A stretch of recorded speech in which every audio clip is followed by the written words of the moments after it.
Westminster College, located in Salt Lake City, Utah, is a center of learning and cherished alma mater to thousands of professionals across the world.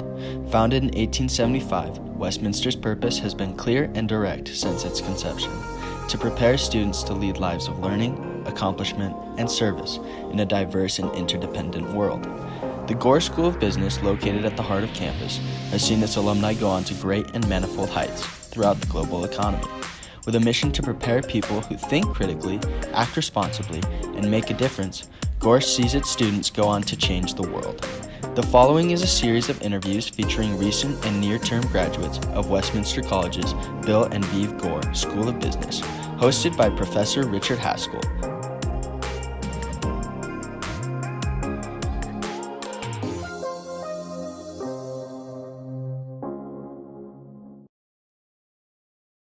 So we're here today with Hannah Williams. And Hannah is a graduate of the Gore School of Business from 2016, and over the years become a great friend of the Gore School of Business. Hannah, thank you so much for being with me today. Thank you, Rick. I'm excited to be here. I honestly can't tell you how delightful it was to see you walk in the room. You were a fantastic student. We've kept in touch a little bit over the years, not a lot, but I can always depend on a great attitude, a big smile, and just a warm greeting. And I appreciate that a lot. Thank you. I appreciate that. It's just so fun to come back on campus and see old professors, and I learned so much in your courses. So yeah, I'm not sure that we love when you say old professors. I think you mean professors you've known for a long time, that's right? what I meant. Yeah. Okay, you stick to that, Hannah. Stick to that. Okay. Well, look, you graduated from here in 2016, and tell us a little bit about your Westminster experience and maybe the things that stick out to you still as being the most transformative or the most poignant. Yeah, definitely. So I feel like I just loved my college experience from beginning to end, and it's because I got involved with activities really early, joining clubs freshman year, Resident Hall Association, moving up into student government, running the budget for ASW. So really neat experiences that kind of pushed me personally. There were some travel opportunities too that I did with Mayterm. I did a Mayterm trip with 2 business professors to Europe. And who were they? It was John Watkins and Richard Chapman. Absolutely. So, yeah. And John and Dick are still here, although John is about to enter phased retirement. I've heard. Dick's not quite ready for that either, and we're not ready for either of them to be gone. Right. Yeah, but it was just so neat to, learn about the development of capitalism. Like, what an interesting topic in Europe, and then to have those 2 professors and their dynamic there together. Was really well, to cool. go to the seat of capitalism with a couple of econ professors, especially with John Watkins' perspective, that would have been fascinating. I know, it was great. And I studied economics and finance. That was my undergrad degrees here. So it was just a really cool opportunity and unique to Westminster. Well, and you say degrees, so you double majored. I did. And you were part of the Honors College. I was, yes. Very ambitious. I know. How does the Honors College make your education experience different from anybody else going through regular programs here? Oh, I love that question. So it's humanities based, so really close reading of text. Going back to ancient Greece, some more modern texts, and then it's very interdisciplinary as well. So we have 2 professors from different subjects co-teaching together. And it's a really challenging course, but it really forces you to think and write well, and you have to explain and defend your arguments, and the professors are holding you to a high bar. Yes, they are. Yeah, so they'll call you out if something doesn't make sense and grade you accordingly, and there's writing time tests. So it's a challenging workload, but it's just been so useful for college, and then after thinking about life and making decisions and thinking that interdisciplinary way. So of all the different experiences you had while in your undergraduate programs here, what was the transformative moment? What was the one that most poignantly sticks out? Oh, I like that question.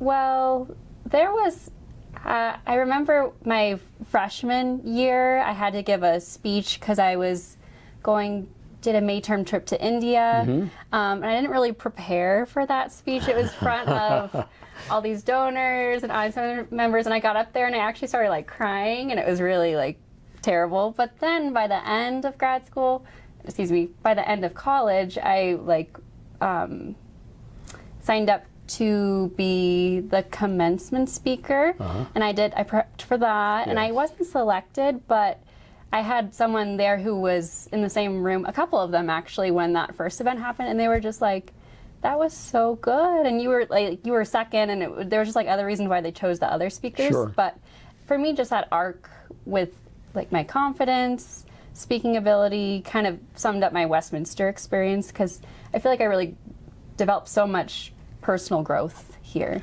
Well, you know, it's interesting that you mentioned that.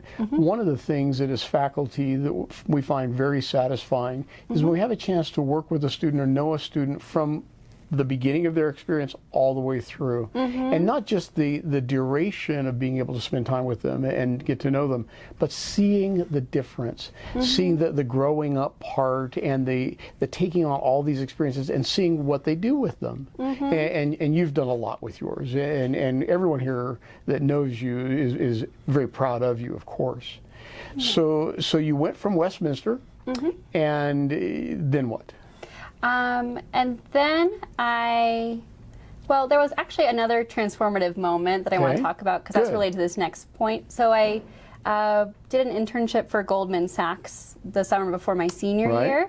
Was really excited about that because I thought that was my major. I really thought I wanted to do it, and it was a pretty terrible experience. Yeah, I just didn't gel with the culture, my team, the work, the whole, just the company. There wasn't anything that was going right. There was a lot of other stuff, layers there too.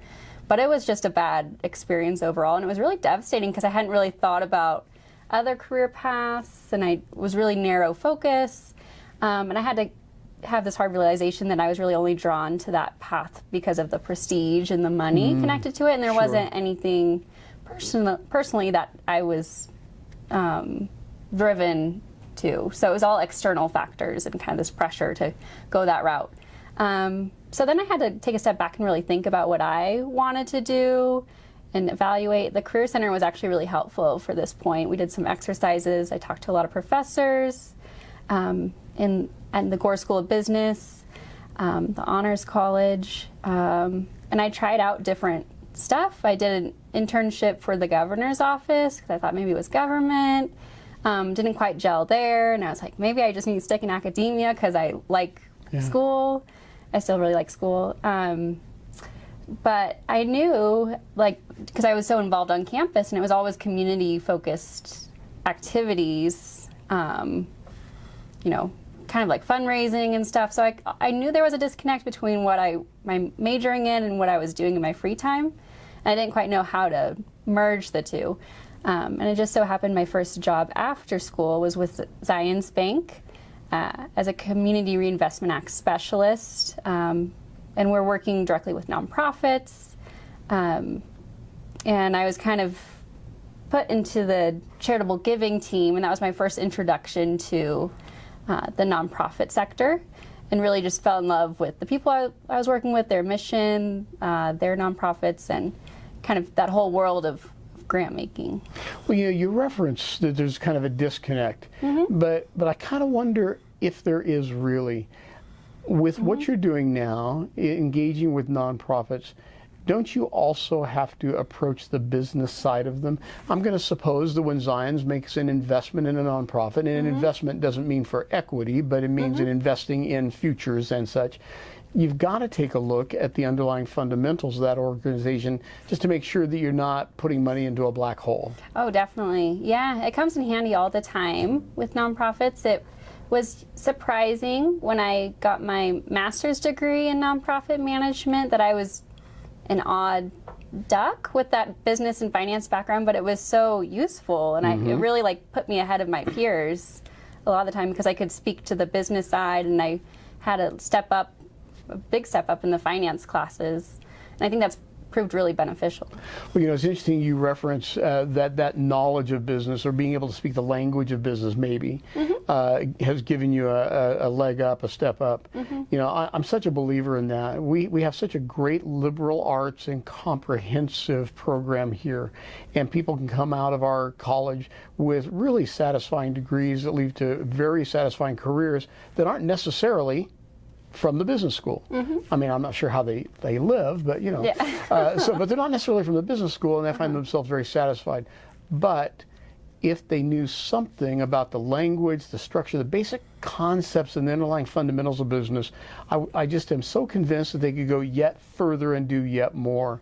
We've created a business certificate series for students that are like that, and others in the community, that isn't designed to turn them into a business student. It's not designed to give them a business degree, but just a little bit of the taste, the language, the understanding, so that they can engage in those conversations and be a little more useful.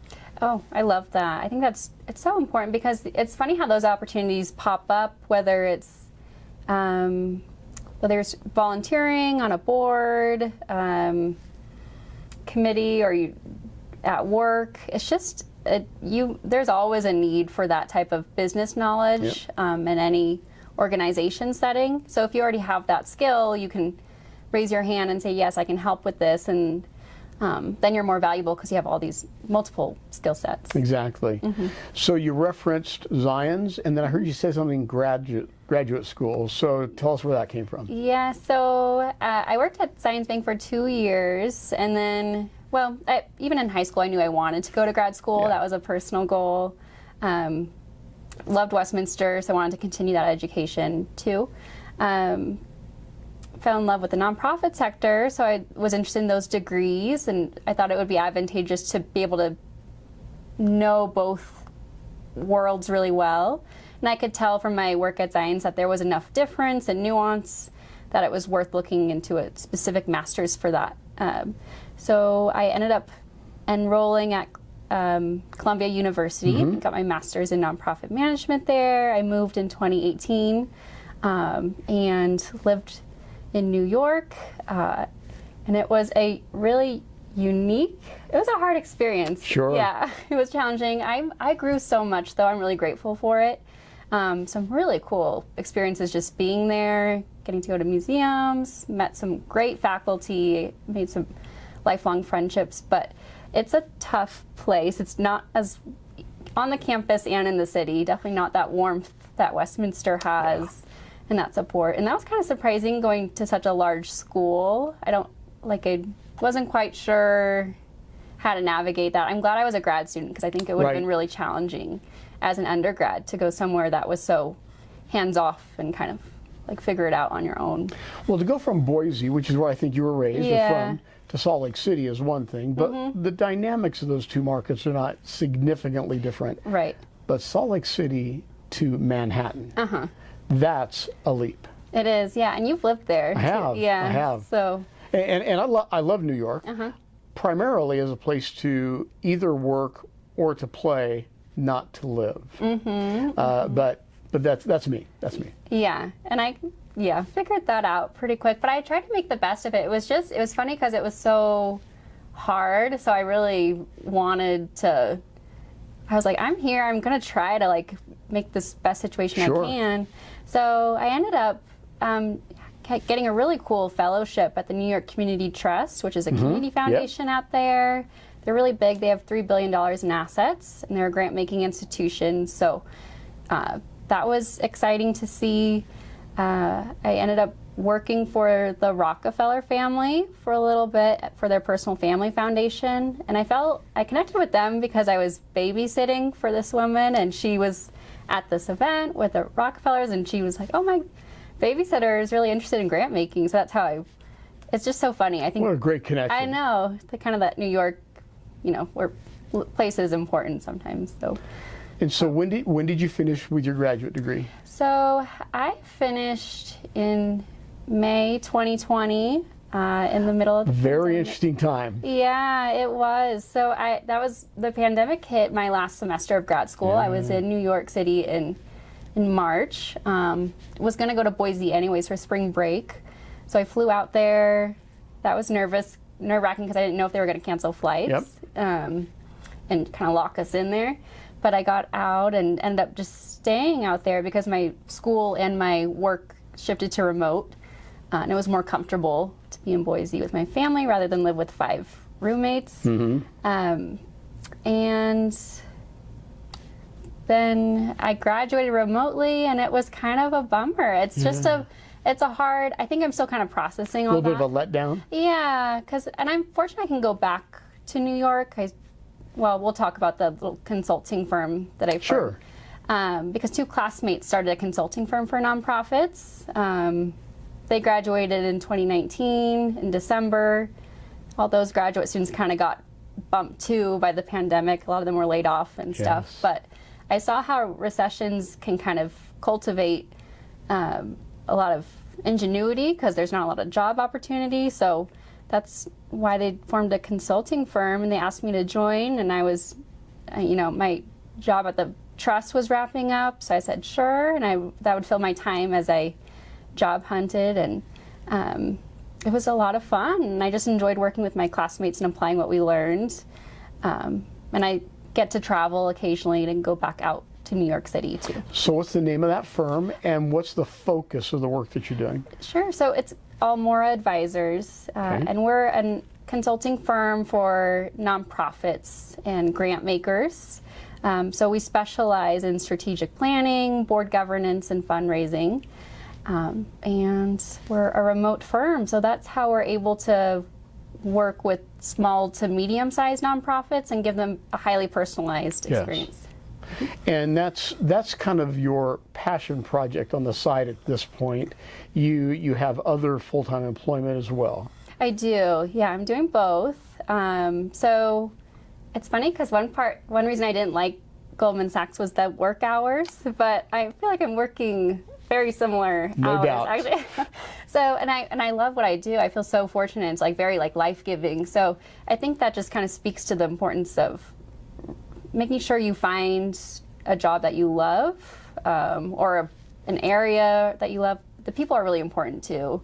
But if you can find that right mix, then you can work long hours. Well, when you're doing something you're interested in, and especially if there's a passion, really a passion for that, then many hours is not drudgery.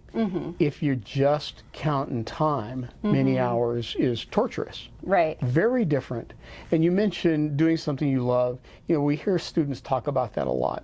Here we are on the campus of a liberal arts college. A lot of the faculty on this college will say, you must do something that you love. And I try to temper expectations for students and say, hey, let's put this in perspective. A job that you will love may be where you love 20% of what you do, and the other 80% you do so that you can do the 20% that you love. Right. Very seldom are we going to love 100% of our functions. And I imagine that's still true for you, right? It is, yeah. Both the jobs have tasks that are very tedious, and I'm like, it's kind of a bear to get through, but they're important. They have to get done, and but it's really nice that there are most of the job I'm excited about, and I enjoy the people too that I work with. So I think it's recognizing that it's always a balance. Well, in fact, you already knew some of those people and some of the mission and focus of your current employer from before grad school, didn't you? Yeah, I did, because I worked at Zions Bank, left the bank to go to grad school, really wanted to be fully invested in New York, worked for firms out there. Some just didn't have that great of a culture, and I didn't want to stay. Others, I realized it. The pay, even if it's a grant-making institution, it's still a nonprofit, and you're in New York City, and I had to live there. And I was like, I don't think this is quite gonna. It's not the lifestyle I really want, and that is important to consider with nonprofits. I will say, but when you're at those senior levels at a nonprofit organization, the pay is really equivalent. Can be excellent. Yeah, it can be excellent. So, but it is a challenge to kind of make it through especially the entry level, mid-level catches up. But that's something for students to consider. So I was kind of reckoning with that. Plus the pandemic too was still going on in New York, and it wasn't a great place to live at the time. So was in Boise, job hunting. My former boss from Zions reached out. I had left on really good terms with them. And he asked if I was interested in coming back and building a strategy for the grant making because they really needed one. I knew after talking to him and his boss that and just based on my work experience with them, that they're really open to new ideas too, and that would be nice, and they'd let me kind of build something from scratch, which I saw as an exciting opportunity. And they'd also let me continue doing the consulting too, and that was really nice because I felt like that's where I was really applying what I learned from school and was enjoying it. So I decided to come back to Zions in Salt Lake, and it was kind of a surprise because I didn't think I left, didn't think I was going to do that comeback or so soon at least. And I had some reservations too, I will say, just so students understand, because I wasn't sure if it was going to work out or if I was regressing. I'm very growth oriented. Yes. So I was concerned about that. But it's been really wonderful, actually, and I just had to kind of trust my gut, and I think there's moments in that life, and I was like, if it doesn't work, I can try again, but I feel really lucky with where I landed right now. Well, I think all that really means is you took a very measured approach. You took a very candid, objective look at things. It's fine to question whether or not something is the right fit, because if you don't question, sometimes you leap into things that are not. Well, let's be candid. You've got a great big brain. You got no, for real, you do. I remember that with you as a student. I have followed you professionally. You're highly respected, both in the academic settings and in your career. You have this amazing brain. You got a big heart. You are extraordinarily capable. You could be anywhere. You could be garnering, well, by this point, a multiple six-figure income. Why nonprofits? Yeah, it's a good question. I think, it's just, I'm very driven by the sector and the work they do, the purpose. It's interesting because I took a course in grad school about for-profits too, and they can be very mission-driven. There's a lot of overlap, and I realize that. There's some great for-profit companies too. But I really I feel like the nonprofit sector is so important because we have, it's almost acting as like this third sector that's catching any problems that are occurring from the business sector or government. Oftentimes government will push some of their responsibilities to the nonprofit sector. They'll fund them through grants. It's better for taxpayer dollars generally. And that's really important. The business sector can create a lot of harm too, and the nonprofit sector kind of picks it up. There's overlap too, the nonprofit sector creates harm as well. But I just think it's so important, and it's exciting to be in Utah working in the nonprofit sector because we're the most charitable state in the country. Right. I think the LDS church influence is really unique. And even if you're not LDS, I think just that presence influences people in how they think about volunteerism and giving. And there's also a lot of wealth generation right now with Silicon Slopes. There's more inequality too, there's more people that have a need for philanthropy and that kind of guidance. So I see a lot of potential here. And the nonprofit sectors, it's always just so moving when you listen to people about why they select a certain nonprofit or why they give. And it's just really exciting to kind of hear and learn about people, and it gives me a lot of hope too when you think about these nonprofits and what they're trying to address. And seeing what they're working on, because there's a lot of, the world can be kind of a sad place at times. So. Well, and I think it's very prescient to look at the nonprofit sector as kind of a third sector. Most people wouldn't suggest that. Most people wouldn't even think about that. I know. But it's true. We have pushed so many things away from government responsibility And profit-seeking corporate responsibility, which there's nothing wrong with that, simply won't catch everything else that's necessary. And so to have this protection, if you will. I think of the LDS Church, since you mentioned them, as providing a safety net for so many things. Whether you're an adherent of that faith or not, the financial influence of that faith and that institution in this state and in the households across this state is unavoidable. Yeah, I know. It's and largely positive, largely. It is, too. And it's interesting how broad the nonprofit sector is. I don't think people think of how most hospitals are nonprofits, most universities are. That style of fundraising for really big institutions is really unique, very data-driven. A lot of theory goes into it, a lot of research.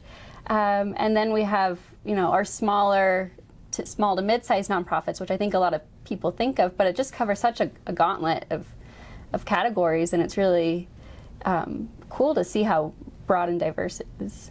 Well, and I love that in this state, which has this great history of volunteerism and charitable giving, as the state has expanded, and we have many more influences. You referenced Silicon Slopes and the recreation industry that's become such a big part of this state, and pockets of the state that have no resemblance to 50 years ago and more, but how much of the culture of giving, of being charitable, being open-minded, being willing to stretch out to help somebody else has remained, even as so many people have come here. In fact, maybe it's part of why they've come here. Oh, I'm sure. Yeah, I think that's appealing. And it's just because it's really, I think, kind of going back to your question about why the nonprofit sector, I feel like it explains why we're human, we care for each other, that compassion.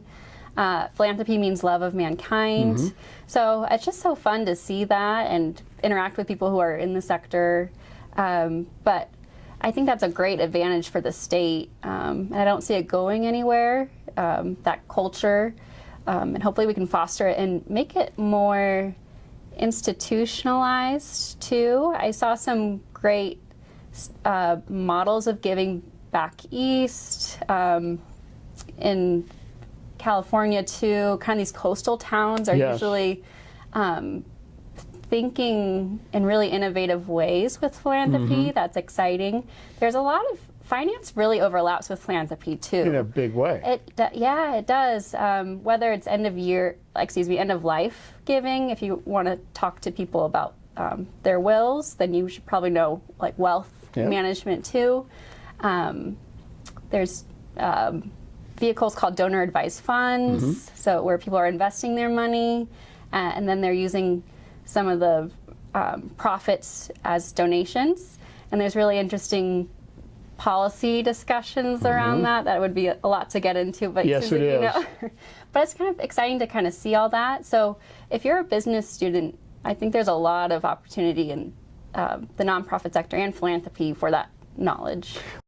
Hannah, you were a delight when you were here as a student, and we've been so proud of you. I've watched your career. I'm glad you feel like you had to come back to Utah, and I think that not only is that our gain, but probably Zion's gain as well. Thank you for spending your time with me today. Oh, thank you so much, Rick. I really enjoyed this.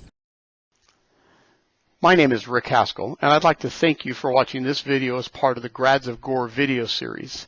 In this series, we highlight graduates from Westminster College's Gore School of Business, brought to you through the Center for Financial Wellness. We'd like to invite you to follow us on social media at our Instagram, YouTube, LinkedIn, and Facebook sites. You're welcome to use the QR codes provided or simply go to this site. Thank you.